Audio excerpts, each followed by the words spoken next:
Welcome to the channel, ladies and gentlemen. Today I'm returning to one of my old series. I did say a long time ago I actually still had some Hellraiser Reboot scripts or unmade scripts floating around. So I thought, as we're in this slump of movie news and things like that, I thought I would read some of them out to you. This is a script which was made in 2008 by Patrick Melton and Marcus Dunstan.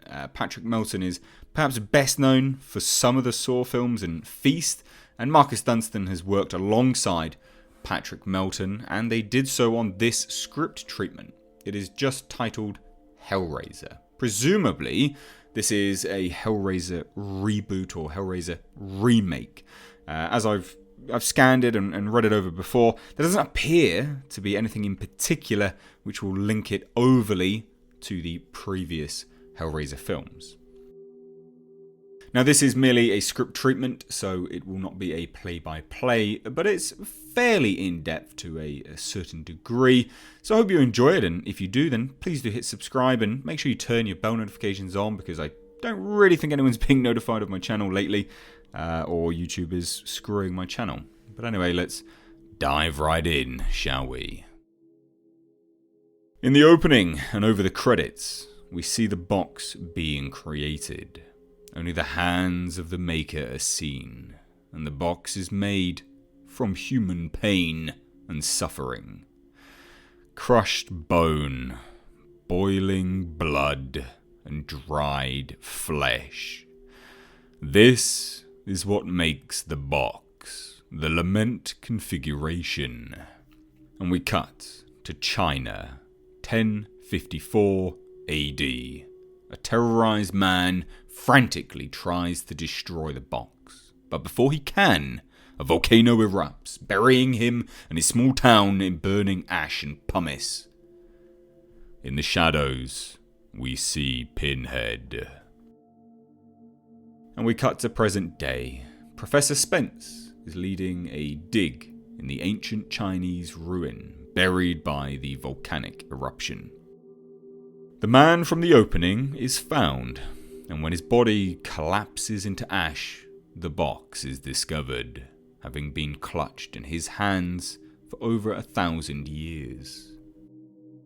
Now, back in the US, we're on a college campus. This serves as our setup for the ensemble cast of 20-something graduate students: Mason, Felicia, Sylvia, Brandon, and Dina. They are a diverse group that is beyond the party atmosphere of their undergraduate years, but not too deep into adulthood that they no longer know how to have fun, but they're ready to start their professional lives, some more eager than others. We have some interaction between them all, and this serves to establish their characters, which does include a greatest desires between them. We've got some wanting fame, fortune, power, love, immortality, acceptance, etc. And we also get revealed their greatest fears: spiders, bugs, heights, death, pain, darkness, small spaces, etc. Now, after a class lecture, Professor Spence shows the group the box. It is designed like an ancient children's toy, known as a wishing box. You press this button, you make a wish, and supposedly it will come true. Professor Spence is, of course, unsure of this box's exact origin. It doesn't seem to align to anything in history. For fun, each one of the graduate students presses the box, revealing their greatest desires. But of course, nothing happens. Soon after, the group's luck begins to change, and their greatest desires begin to come true. Done in subtle, ironic ways, a la Wishmaster. The good luck, though, is short-lived. Dina is the first to experience her desires evolve into her greatest fears. The real-life threat begins slowly, but it quickly turns horrific and deadly. Dina dies. Her body is ripped apart, and when the ground opens, her body is pulled into hell, and we reveal just a little bit more of Pinhead. Dina's body is naturally not found. It's as if she just vanished. Of course, we, the viewer, we know she was dragged, literally screaming, to hell. Felicia, Mason, Sylvia, and Brandon, they begin to discover that they're all being plagued by their greatest fears. This is a revelation. It's revealed that their fears seem to be perpetuated by a tall man with blackened eyes and nail-pierced head. Pinhead. He is the linchpin. But at this point, his face and full appearance has not yet been revealed. Pinhead, the demon of hell, the Cenobite, has been moving among the shadows. The group moves to confront Professor Spence, but he is now missing.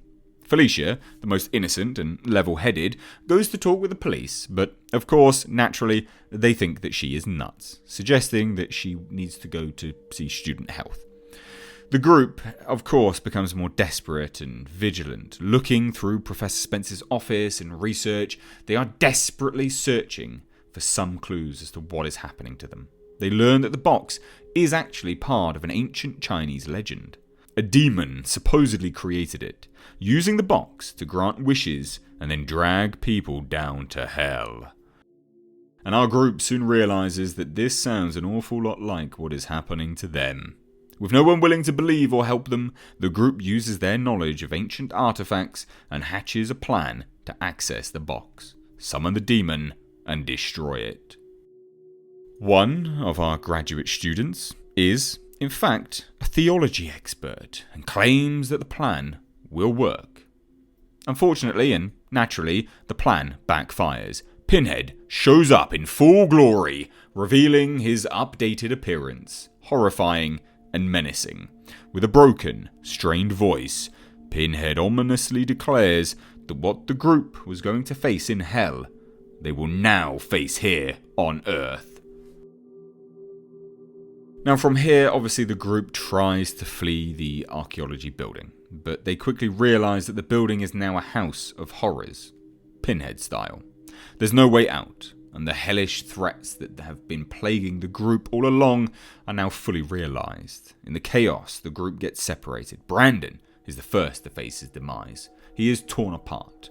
However, and surprisingly, he is not dragged down into hell. Instead, Pinhead consumes Brandon's flesh, and Pinhead's appearance begins to change. His strength begins to increase. Felicia is able to momentarily overcome her fears. She finds Mason. They try to locate a way out of the building, and they come upon Sylvia. Felicia and Mason try to save Sylvia, but they are too late, and they witness her body being torn apart and consumed by Pinhead. Again, we see something odd. Pinhead's appearance changes, evolving into something stronger and more menacing. Felicia and Mason are shocked to find Professor Spence alive. He's bloodied, he's beaten, having been trapped just like them. He explains that he knows the legend of the box, and he knows about Pinhead. He says Pinhead is a demon that consumes humans' flesh to gain strength, and according to legend, his endgame is building an army to overtake the devil and eventually storm heaven. Now the only way to stop Pinhead and regain their freedom is to destroy the box. Now, side note and narrator's point of interest, this does seem to take some elements from the Scarlet Gospels. I won't say any more, but you really should check it out. Felicia, Mason, and Professor Spence set out to take the box from Pinhead and destroy it. Now, in some struggles and wanderings around, they are successful in obtaining the box. Professor Spence volunteers to stay behind and fight off Pinhead so that Felicia and Mason can advance. This is, of course, a valiant and chivalrous decision. Now, Felicia and Mason, they move to destroy the box, and they're somewhat successful at the expense of Mason's life. Pinhead is seemingly sent back to hell in all his glory, and the archaeology building returns to normal. Oddly, though, the environment has a strange, surreal feel. Mason is there, and so is Sylvia, Brandon, and Dina. They are all fine. Then Professor Spence is seen. He's still covered in blood, just as he was the last time Felicia saw him. Now we close with Felicia in hell. Pinhead reveals himself once more, stating that Felicia did not win her freedom. She simply proved herself worthy to join Pinhead's elite army of Cenobites. And as he says this, they are revealed for the first time here, coming out in their droves. Felicia asks why Professor Spence is still there, and it's revealed that Professor Spence made a deal with Pinhead. He would offer 20 bodies in exchange for his own. So Professor Spence tricked the students into pressing the box, sealing their fate unbeknownst to them. Pinhead turns to Professor Spence, just shooing him away. He's allowed to leave. Felicia screams for help, but the ground cracks open, and Pinhead drags Felicia down to hell to be changed into a Cenobite. And we cut to a brand new class. Professor Spence is teaching them. He's fully healed. He shows these new students the box, and he briefly explains that it is an ancient children's toy. He then asks, who wants to press it and make a wish? The end. Now, in this story from Patrick Melton and Marcus Dunstan, you can absolutely see the inspiration behind Saw in there. It's very much, House of Horrors, Saw vibe.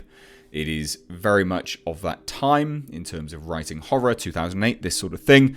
And I'm glad this wasn't made. Quite frankly, I don't think this is good. I do not think this is a good Hellraiser interpretation.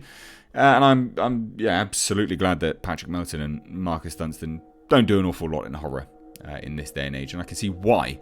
It reads like a very, very corny teen angst, unfortunately. But look, it's a somewhat clever change.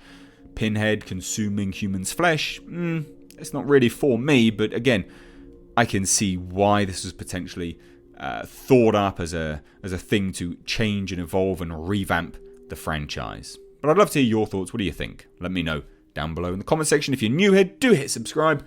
Like I said at the start, make sure you hit that bell notification icon. Turn them on. I don't think anyone's being notified. Either that or you guys just don't want to watch my content anymore. But that being said, I hope you enjoyed it. Give it a like and please do share. Thanks so much for watching. I'm Mr. H. Take care.